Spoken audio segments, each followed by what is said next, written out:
All right, we're continuing on here.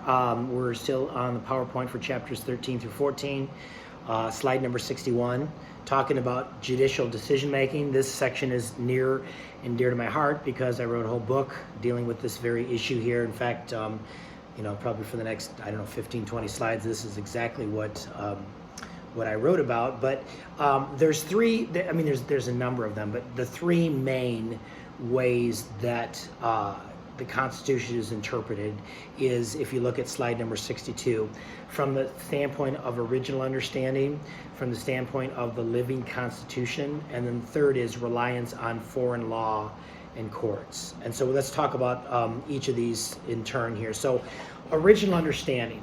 Generally, the idea of original understanding is the Constitution must be interpreted on the basis of what it was understood to accomplish by those who originally drafted it and ratified it. Okay, so in other words, what did it mean for those individuals who wrote it back then? In other words, the way you interpret it is by original intent, or at least original meaning.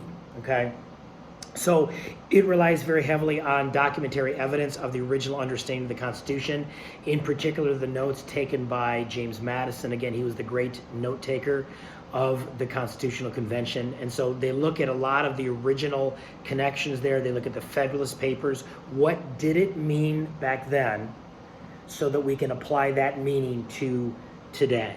Okay, that is original understanding. And again, I actually provide for you on slide number 63 a quote from my constitutional law class in grad school. Again, this is from a law school textbook. You can look at the next slide there. This would be slide number 64.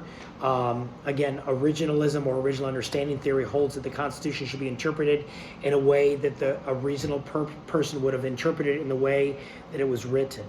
Okay, so they turn to the founders not for specific answers, but to general guidance for what the Constitution was intended to accomplish.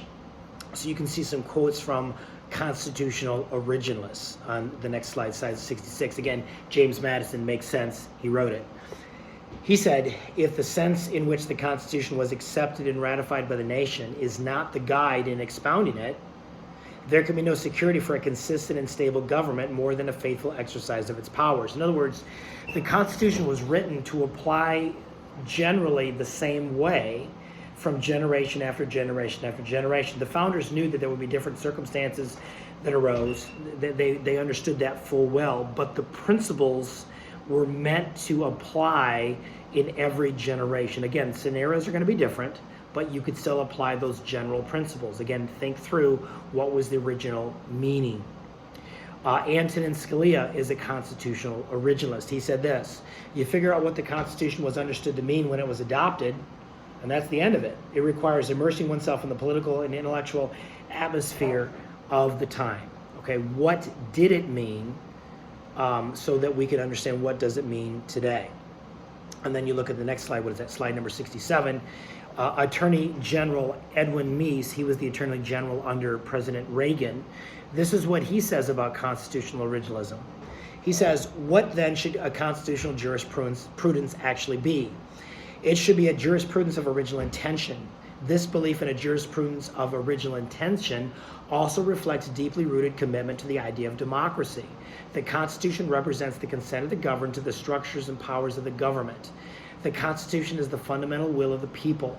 That is why it is called the fundamental law. To allow the courts to govern simply by what it views at the time as fair and decent is a scheme of government no longer popular. The idea of democracy has suffered. In other words, what he's getting at is when the court basically takes the place of democracy and starts deciding, well, we think it means this in this era. Okay, that's we said that's where it becomes problematic. A constitution that is viewed as what the judges say it is no longer a constitution in the true sense. Those who framed the Constitution chose the words carefully. They debated at great length the most minute points. The language they chose meant something. It is incumbent upon the court to determine what the meaning was. It is our belief that only the sense in which the Constitution was accepted and ratified by the nation, and only the sense in which laws were drafted and passed, provide a solid foundation for adjudication. Any other standard suffers the defect of pouring new meaning into old words, thus creating new powers and new rights, totally at odds with the logic of our Constitution and its commitment to the rule of law. Okay? So think of the logic like this. If you wrote a letter to somebody 10 years ago, all right, the idea is what you meant at that time is what you meant. Okay? In other words, to inject new meaning on it today, because there's different ways to understand different things, violates your original meaning or your original intent. That is a great, I'm trying to show you a kind of a comparison with constitutional originalism. Generally speaking, justices adopting constitutional originalism, again, look at the next slide there, that would be what, slide number 67. Justices embracing constitutional originalism embrace constitutional restraint or judicial restraint, okay? And that's the idea that the courts should defer to the decisions made by elected representatives of the people and the executive branch when possible. In other words, when they're deciding a case, they're looking at it like, okay, what did the legislature mean? What did the executive branch mean? In other words, they restrain themselves from ejecting their own biases, their own worldviews, their own, hey, we want the law to be this. Again, the thinking is, wait a minute, that's a job for legislatures, let's defer to them, okay? I included a video, hopefully it's still up there on YouTube, on slide 67 of Senator Ted Cruz's opening statement at the Gorsuch confirmation. That is a great example of constitutional originalism and judicial restraint. So by contrast, there's something called the living constitution theory, if you go to slide number 68. And that's this idea that was originally advanced by, there he is again, Woodrow Wilson. The Constitution should be interpreted in light of changing circumstances. Okay, let me just stop right there and say this. The founders were fine with change. Okay, the founders recognized that every generation there's going to be changes. What they provided for when they provided, the ability of the Constitution to change is through the amendment process. Again, the amendment process, an amendment has got to be approved by 2/3 of Congress and 3/4 of state legislatures. Okay, in other words, by the time an amendment actually passes and becomes the law of the land, you pretty much have consensus. If you've got 2/3 of Congress, if you've got 3/4 of the states, by and large, most Americans want it. Okay, so in other words, the framers were totally fine with that because they realized in order to get that, in other words, the very high threshold to get an amendment passed in changing circumstances, but they wanted to make sure that it reflected the agreement of all or most Americans. They never ever envisioned judges injecting their views and their biases and what they wanted the Constitution to mean today. Okay, in other words, the framers were fine with change, but they created a constitutional process for it in the amendment process. Okay, the living constitutional theory generally, I'm not saying they reject amendments because they don't, but they defer to judges and how they think the law should mean today. They're not necessarily looking at original meaning. What does it mean, or what should the Constitution mean today to fit with what we think it should mean? Okay, so again, there's a definition there I gave you in slide number 68 from my law school class. It's based on changing conditions and the lessons of experience. The adaptive or living Constitution approach treats the Constitution more as a political than as a legal document, and holds that the constitutional interpretation can and must be influenced by present-day values and the sum total of American experience. It insists that each generation has the right to adapt the Constitution to its own needs. Proponents of this approach regard the Constitution as a morphine document that means from age to age whatever the society, and more particularly the court, thinks it should mean. So again, as opposed to the original meaning interpretational scheme, they're injecting today's meaning onto the current interpretation of the Constitution. You can see, again, Woodrow Wilson was a strong proponent of this. And a lot of this came from Hegelian historicism and Darwinian evolutionary theory. again, I think I've talked about this in class. Hegelian historicism basically says this: the latest generation of people and their rationality and how they understand the world is the most rational, the most true, the most real interpretation of life, of reality.